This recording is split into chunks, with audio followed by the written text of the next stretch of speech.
Today we're going to go ahead and replace the mass airflow sensor on this GM 3.5 liter engine. Now you can see I've already got the engine cover removed here, and the mass airflow itself is really quite easy to access. Again, we're going to install a brand new mass airflow sensor here today, and so we want to do the job properly. See, I can start by disconnecting the electrical connector. Then I'll remove the air inlet boot here. It's kind of easier, gives us a little more access. I'm just going to remove both of these clamps. And we'll slide this off the mass airflow.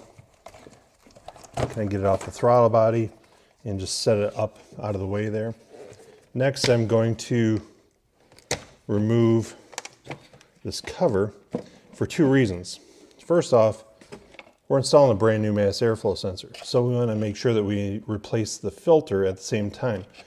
Remember, this is the first line of defense for protecting that mass airflow sensor.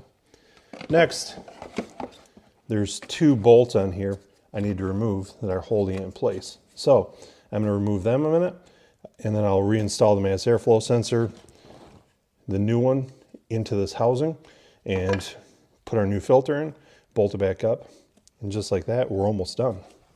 So I've gone ahead and removed the two screws, got my old mass airflow out, but before I reinstall this, I want to bring a couple things to your attention.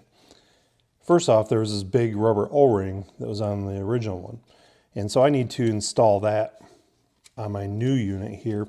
Again, that's just going to help prevent any dirt from leaking into the airstream. Next, you'll notice an arrow on the unit here itself. That indicates the direction of airflow. Now, it would be very difficult on this one to install it backwards, so it's pretty self-explanatory, but nonetheless, we need to make sure that the airflow is going according to the arrows here. The next point is, you'll notice an alignment tab. We don't want to install this thing upside down. It could, again, affect the airflow readings and certainly electrical connection. So we'll notice that there's an alignment tab here.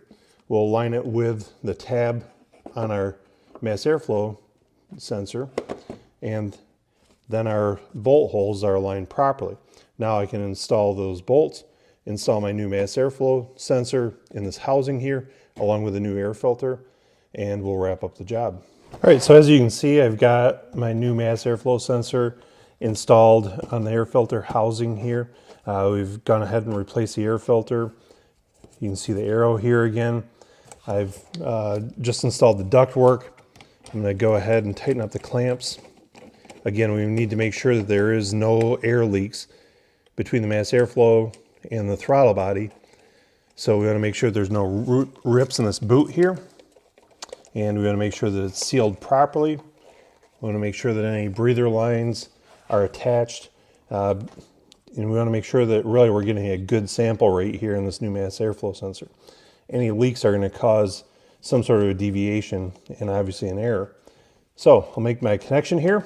Really all that's left is to go in and clear out any trouble codes, and we want to drive the vehicle, run it through some drive cycles, make sure that the code doesn't return and that fuel trims adjust back to normal.